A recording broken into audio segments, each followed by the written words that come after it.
একদিন মসজিদে নববীতে এক খ্রিস্টান এসে উপস্থিত হলো আর সেখানে এসে সে ইসলাম গ্রহণ করলো। এরপর সে সরবারে কায়নাত ইমামুল আম্বিয়া জনাবে মুহাম্মদুর রাসূলুল্লাহ সাল্লাল্লাহু আলাইহি সাল্লামের সামনে এক আশ্চর্য অদ্ভুত ঘটনার বর্ণনা করলো, যা শুনে উপস্থিত সবাই অবাক হয়ে গেল। সে বলতে লাগলো যে আমার সঙ্গে দাজ্জালের সাক্ষাৎ হয়েছে। তারপর সে এক রহস্যময় মহিলার কথাও জানালো, যার সঙ্গে তার দেখা হয়েছিল এবং যে তাকে দাজ্জালের কাছে নিয়ে গিয়েছিল। সবচেয়ে অবাক করার বিষয় হলো রাসূলুল্লাহ সাল্লাল্লাহু আলাইহি সাল্লাম ইরশাদ করলেন সে সত্য বলছে। কিন্তু প্রশ্ন হলো সে কে, যে দুনিয়ার প্রথম মানুষ হিসাবে দাজ্জালকে দেখল? কোথায় এবং কিভাবে তার সঙ্গে সাক্ষাৎ ঘটেছিল? সত্যিই কি তার কালীমাতার সঙ্গেও সাক্ষাৎ হয়েছিল? দাজ্জালের সঙ্গে কালীমাতার কি কোনো সম্পর্ক আছে? আর আদৌ কি কোনো সহিহ হাদিসে কালীমাতার উল্লেখ রয়েছে? আসুন এই রহস্যময় ঘটনাটিকে খুব সুন্দরভাবে আপনাদের সামনে উপস্থাপন করার চেষ্টা করি। আপনি শুধুমাত্র ভিডিওটিতে একটি ছোট লাইক করে আমাদের সঙ্গে শেষ পর্যন্ত জুড়ে থাকুন। দাজ্জাল সম্পর্কে বহু হাদিস বিদ্যমান আছে, কিন্তু একটি অত্যন্ত গুরুত্বপূর্ণ সহিহ হাদিস আমাদের এমন এক স্থানের কথা জানায় যা সত্যিই বিস্ময়কর। এই হাদিসটি কিতাব সুনান আবু দাউদে রয়েছে, হাদিস নম্বর 4326। বরং এখানে ধারাবাহিকভাবে 3টি হাদিস বর্ণিত হয়েছে। একদিন প্রফেট মুহাম্মদ সাল্লাল্লাহু আলাইহি সাল্লামের এক মেহফিলে একজন খ্রিস্টান উপস্থিত হন। তার নাম ছিল তামিম। সে ইসলাম গ্রহণ করে এবং এক আশ্চর্যজনক ঘটনা বর্ণনা করে। ইতিহাসে তাকে তামিমদারি নামে চেনে। সে বলল যে আমি এবং আমার 30 জন সঙ্গী আরব সাগর থেকে একটি বিশাল জাহাজে পূর্ব দিকে সফর করছিলাম। রাত নামতে হঠাৎ সমুদ্র প্রচণ্ড ঝড় শুরু হয়ে গেল। ঝড়ের তীব্রতায় আমাদের জাহাজ দিগ্ভ্রান্ত হয়ে পড়ল এবং আমরা পথ হারিয়ে ফেললাম। তামিমদারি বলতে লাগলেন, আমরা 1 মাস ধরে এদিক সেদিক ঘুরে বেড়ালাম, কিন্তু কোনো পথ খুঁজে পেলাম না। অবশেষে সমুদ্রের ঢেউ ধরে আমাদের জাহাজ এক দ্বীপের কাছে পৌঁছালো। এক বর্ণনা এসেছে আমাদের খাবার শেষ হয়ে গিয়েছিল এবং আমরা কোনো তীরের সন্ধান করছিলাম। তখন আমরা বড় জাহাজটি ছেড়ে ছোট নৌকায় চড়ে সেই দ্বীপে পৌঁছালাম। সেখানে পৌঁছে আমাদের সাক্ষাৎ হলো এক অদ্ভুত মাকলুকের সঙ্গে, যে ছিল সম্পূর্ণ কালো এবং যার সারা শরীর ঘন লোমে ঢাকা। তামিমদারি বললেন যে আমাদের মনে হচ্ছিল এটি যেন কোনো অজানা প্রাণী। এর লেজ ভারী এবং শরীর লোমশ। কিছু বর্ণনা অনুযায়ী দেখতে মানুষের মতো হলেও সে ছিল ভয়ঙ্কর। তার লাল জিহ্বা বাইরে বের হয়েছিল। সেই বিরান দ্বীপে এমন মাকলুক দেখে আমরা হতভম্ব হয়ে গেলাম। তামিমদারি বলেন যে আমি তাকে জিজ্ঞেস করলাম তুই কে? সে বলল আমি জাসসাসা। তারপর সে বলল সামনে যে উপাসনালয়টি দেখা যাচ্ছে সেখানে এক ব্যক্তি আছে, তার কাছে যাও, সে তোমাদের কাছে কিছু জানতে চায়। তামিমদারি বলেন যে যখন সে আমাদের সামনে ওই ব্যক্তির কথা বলল তখন আমরা ভয় পেয়ে গেলাম। এটা কোথাও শয়তান নয় তো? আমরা দ্রুত এগিয়ে গেলাম এবং সেই বিশাল উপাসনালয়ে প্রবেশ করলাম। সেখানে আমরা এক বিরাট দেহী মানুষকে দেখলাম।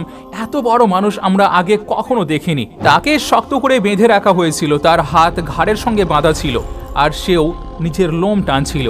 সে আমাদের 3টি প্রশ্ন করলো। প্রথমে বলল যে বাইশানের খেজুর গাছগুলোর কি অবস্থা, সেগুলোতে কি ফল ধরে? তামিমদারি বলেন যে আমরা বললাম হ্যাঁ, সেখানে প্রচুর ফল হয়। সে বলল অচিরে সেখানে আর কোনো ফল থাকবে না। তারপর সে দ্বিতীয় প্রশ্ন করলো জুগারের ঝর্ণায় কি পানি আছে? আমরা বললাম হ্যাঁ, সেখানে অনেক পানি রয়েছে। সে বলল এটাও শীঘ্রই শুকিয়ে যাবে। এরপর সে তৃতীয় প্রশ্ন করলো উম্মি নবীর ব্যাপারে বলো, তিনি কি জাহির হয়ে গিয়েছেন? আমরা বললাম হ্যাঁ, রাসূলুল্লাহ সাল্লাল্লাহু আলাইহি সাল্লাম মক্কা থেকে মদিনায় হিজরত করেছেন এবং সেখানে প্রতিষ্ঠিত হয়েছেন। সে বলল যদি এমনও হয়ে থাকে তবে মানুষের উচিত তার অনুসরণ করা। তামিমদারি বলেন তারপর সে বলল আমি তোমাদের জানাই আমি কে। আমি হলাম মসিহ আদ-দাজ্জাল। খুব শীঘ্রই আমি আমার বন্দিত্ব থেকে মুক্ত হয়ে যাব। তখন আমি সমগ্র পৃথিবী ভ্রমণ করব, শুধু মক্কা ও মদিনা ছাড়া। সুনান আবু দাউদের হাদিস অনুযায়ী এরপর সরবারে দুজাহা ইমামুল আম্বিয়া জনাবে মুহাম্মদুর রাসূলুল্লাহ সাল্লাল্লাহু আলাইহি সাল্লাম ইরশাদ করলেন দাজ্জাল শাম বা ইয়ামেনের সমুদ্রে নয়, বরং পূর্ব দিকে রয়েছে। আপনি 2 বার দৃঢ়ভাবে বললেন যে দাজ্জাল পূর্ব দিকে আছে, এমনকি নিজের মুবারক হাত দিয়ে পূর্ব দিকে ইশারাও করলেন। এখন মনোযোগ দিন, যদি মদিনা থেকে পূর্ব দিকে একটি সরল রেখা টানা হয় তবে তা আরব সাগরের কিছু দ্বীপের উপর দিয়ে অতিক্রম করে। আরব সাগরে বহু পরিচিত দ্বীপ রয়েছে। প্রথমত ভারতের লাক্ষাদ্বীপ, যা কেরালার নিকটে অবস্থিত। দ্বিতীয়ত ইয়ামেনের সোকত্রা দ্বীপ। তৃতীয়ত ওমানের মাসিরা দ্বীপ এবং চতুর্থত পাকিস্তানের অ্যাস্তোলা আইল্যান্ড বা অ্যাস্তোলা দ্বীপ। যেহেতু হাদিসের স্পষ্টভাবে বলা হয়েছে যে দাজ্জাল শাম বা ইয়ামেনের সমুদ্রে থাকবে না, তাই এই 2টি দ্বীপ বাদ যায়। এখন হাদিসের বিবরণ অনুযায়ী এমন একটি দ্বীপের কথা আসে যা পূর্ব দিকে অবস্থিত আর যেখানে একটি উপাসনালয়ও রয়েছে, অর্থাৎ সেই স্থাপনা যার উল্লেখ হাদিসে পাওয়া যায়।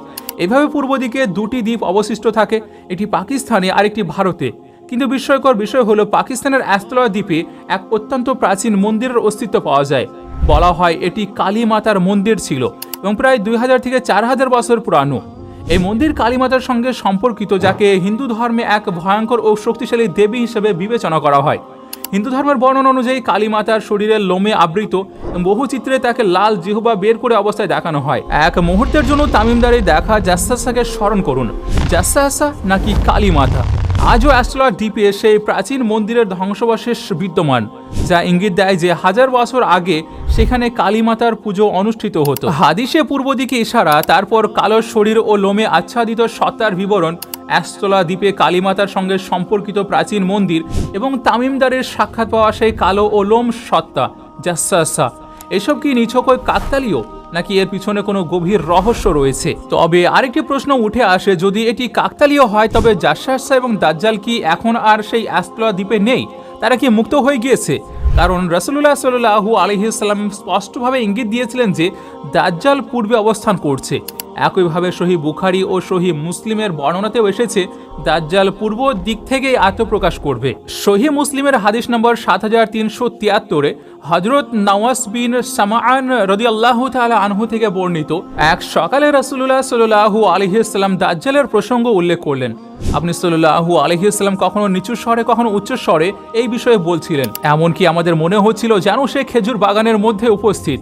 বিকেলে আমরা আপনার কাছে এলে আপনি সাল্লাল্লাহু আলাইহি সাল্লাম আমাদের চেহারায় ভয়ের ছাপ দেখে জিজ্ঞেস করলেন, তোমাদের কি হয়েছে? আমরা আর্জ করলাম, ইয়া রাসূলুল্লাহ, সকালে আপনি দাজ্জালের কথা এমনভাবে বলছিলেন যে আমাদের মনে হচ্ছিল যেন সে কাছে রয়েছে। তখন রাসূলুল্লাহ সাল্লাল্লাহু আলাইহি সাল্লাম ইরশাদ করলেন, দাজ্জাল ছাড়া অন্য যারা মানুষকে জাহান্নামের দিকে আহ্বান করে তাদের ব্যাপারেও আমি তোমাদের জন্য অধিক ভয় করি। তারপর আপনি সাল্লাল্লাহু আলাইহি সাল্লাম বললেন, যদি সে বের হয় আর আমি তোমাদের মাঝে থাকি তবে তার বিরুদ্ধে তোমাদের পক্ষ থেকে আমি প্রমাণ উপস্থাপন করব। আর যদি সে বের হয় এবং আমি উপস্থিত না থাকি তবে প্রত্যেক ব্যক্তি নিজ নিজ পক্ষ থেকে যুক্তি প্রতিষ্ঠা করবে, আর আল্লাহ রাব্বুল আলামিন প্রত্যেক মুসলমানের রক্ষক হবেন। আপনি আরও বর্ণনা করলেন, দাজ্জাল হবে ঘন লোমযুক্ত এক যুবক, তার একটি চোখ হবে অন্ধকারাচ্ছন্ন। তাকে আপনি সাল্লাল্লাহু আলাইহি সাল্লাম আব্দুল উজ্জা বিন কতনের সঙ্গে তুলনা করলেন। তোমাদের মধ্যে যে তাকে পাবে সে যেন তার সামনে সূরা কাহাফের প্রারম্ভিক আয়াতসমূহ তিলাওয়াত করে। আপনি সাল্লাল্লাহু আলাইহি সাল্লাম বললেন, সে ইরাক ও শামের মধ্যবর্তী একটি পথ দিয়ে বের হবে। ডান দিকেও সে ধ্বংস ছড়াবে, বাম দিকেও সে ধ্বংস ছড়াবে। হে আল্লাহর বান্দারা, তোমরা দৃঢ় থাকো। আমরা জিজ্ঞেস করলাম, ইয়া রাসূলুল্লাহ সাল্লাল্লাহু আলাইহি সাল্লাম, পৃথিবীতে তার অবস্থানকাল কত হবে?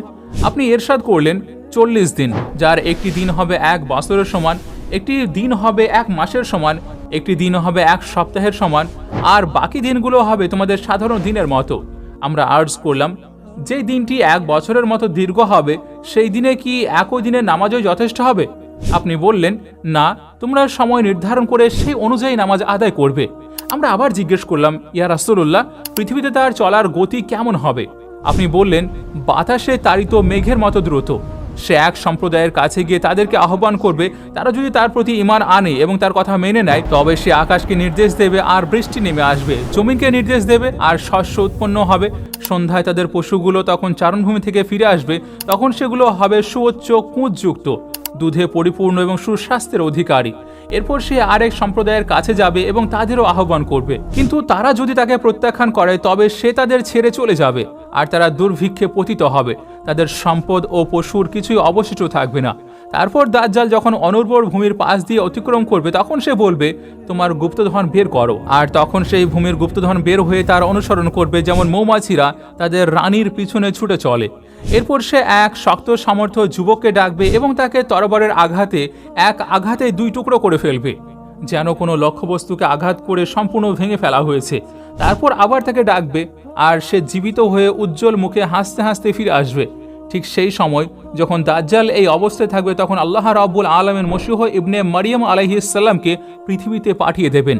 আপনি দামেস্কের পূর্ব প্রান্তে এক সাদা মিনারের নিকটে অবতরণ করবেন। 2 ফেরেশতার কাঁধে হাত রেখে পরনে থাকবে হালকা হলুদ বস্ত্র। আপনি যখন মাথা ঝোঁকাবেন তখন সেখানে থেকে পানির ফোঁটা ঝরবে, আর যখন মাথা তুলবেন তখন তা থেকে মুক্তোর মতো ঝলমলে ফোঁটা পড়বে। কোনো কাফির যদি আপনার শ্বাসের গন্ধ পায় তবে তার জন্য মৃত্যু ছাড়া আর কোনো উপায় থাকবে না। আপনার শ্বাসের প্রভাব সেখানে পর্যন্ত পৌঁছে যাবে যেখানে পর্যন্ত আপনার দৃষ্টি যাবে। এরপর আপনি আলাইহিস সালাম দাজ্জালকে অনুসন্ধান করবেন, অবশেষে তাকে লুদ নগরের দরজায় খুঁজে পাবেন এবং সেখানে হত্যা করবেন। এরপর মসিহ ইবনে মরিয়ম আলাইহিস সালামের কাছে সেই সব মানুষ আসবে যাদের আল্লাহ দাজ্জালের ফিতনা থেকে রক্ষা করেছেন। আপনি তাদের মুখমণ্ডলে স্নেহ ভরে হাত বুলিয়ে দেবেন এবং জান্নাতে তাদের মর্যাদা ও অবস্থানের সুসংবাদ জানাবেন। আপনি এই অবস্থায় থাকবেন, এমন সময় আল্লাহ রাব্বুল আলামিন আপনার প্রতি ওহী নাজিল করবেন, আমি আমার এমন কিছু বান্দাকে বের করে এনেছি যাদের সঙ্গে যুদ্ধ করার শক্তি কারণ নেই। হে ঈসা ইবনে মারিয়াম, আপনি আমার বান্দাদের তুর পর্বতের দিকে সমবেত করে নিয়ে যান। তখন আল্লাহ রাব্বুল আলামিন ইয়াজুজ মাজুজকে মুক্ত করে দেবেন। তারা প্রতিটি উঁচু স্থান থেকে ঢলের মতো নেমে আসবে। তাদের অগ্রবর্তী দল তিব্রিয়ার বিশাল মিষ্টি পানির হ্রদ অতিক্রম করবে এবং তার সমস্ত পানি পান করে ফেলবে। পরে যখন শেষ দলটি সেখানে পৌঁছাবে তারা বলবে যে এখানে কি কখনো পানি ছিল? আল্লাহর নবী ঈসা ইবনে মরিয়ম আলাইহিস সালাম এবং আপনার সঙ্গীরা অবরুদ্ধ অবস্থায় পড়ে যাবেন। এমনকি তখন তাদের কারোর কাছে একটি ষাঁড়ের মাথা আজ তোমাদের কাছে থাকা 100 দিনারের চেয়েও অধিক মূল্যবান মনে হবে। তখন আল্লাহর নবী ঈসা ইবনে মরিয়ম আলাইহিস সালাম ও আপনার সঙ্গীরা বিনম্রভাবে আল্লাহর দরবারে দোয়া করবেন। ফলে আল্লাহ তাআলা ইয়াজুজ ও মাজুজের ঘাড়ে এক প্রকার পোকা প্রেরণ করবেন আর তারা এক ব্যক্তির মৃত্যুর মতো একসঙ্গে ধ্বংস হয়ে যাবে। এরপর ঈসা ইবনে মরিয়ম আলাইহিস সালাম এবং আপনার সঙ্গীরা নিচের ময়দানে অবতরণ করবেন, কিন্তু দেখবেন পৃথিবীতে এক বিঘত পরিমাণ জায়গাও নেই যা তাদের দুর্গন্ধ ও অপবিত্রতা থেকে মুক্ত আছে। তখন হযরত ঈসা আলাইহিস সালাম এবং আপনার সঙ্গীরা আবার আল্লাহ রাব্বুল আলামিনের কাছে আকুলভাবে প্রার্থনা করবেন। তখন আল্লাহ তাআলা উটের লম্বা ঘাড়ের মতো বিশাল পাখি পাঠাবেন যা সেই মৃতদেহগুলো তুলে নিয়ে আল্লাহ যেখানে চাইবেন সেখানে নিক্ষেপ করবে। এরপর আল্লাহ এমন প্রবল বৃষ্টি বর্ষণ করবেন যা কোনো ইটের ঘর বা উলের তাঁবুকেও আড়াল করে দিতে পারবে না। সেই বৃষ্টি পৃথিবীকে ধুয়ে একেবারে কাঁচের মতো পরিষ্কার করে দেবে। তারপরে পৃথিবীকে নির্দেশ দেওয়া হবে যে তুমি তোমার ফল উৎপন্ন করো এবং তোমার বরকত ফিরিয়ে দাও। তখন একটি ডালিম পুরো একটি দল মিলে খেতে পারবে এবং তার খোসার ছায়ায় আশ্রয় নেবে। দুধে এমন বরকত হবে যে একটি উটনির একেবারের দুধ একটি বড় জামাতের জন্য যথেষ্ট হয়ে যাবে। একটি গাভীর দুধ একটি গোত্রের জন্য যথেষ্ট হবে, আর একটি বকরির দুধ একটি গোত্রের একটি শাখার জন্য যথেষ্ট হবে। তারা এই শান্তিময় অবস্থায় থাকবে। এমন সময় আল্লাহ রাব্বুল আলামিন এক মনোরম বাতাস প্রেরণ করবেন যা মানুষের বগলের নিচ দিয়ে প্রবাহিত হবে এবং প্রত্যেক মুমিন ও মুসলমানের রূহ কবজ করে নেবে। তখন পৃথিবীতে কেবল নিকৃষ্ট মুসলমানরাই অবশিষ্ট থাকবে। তারা প্রকাশ্যে জিনা করবে এবং গাধাদের মতো লিপ্ত হবে, আর ঠিক সেই অবস্থায় কিয়ামত প্রতিষ্ঠিত হয়ে যাবে।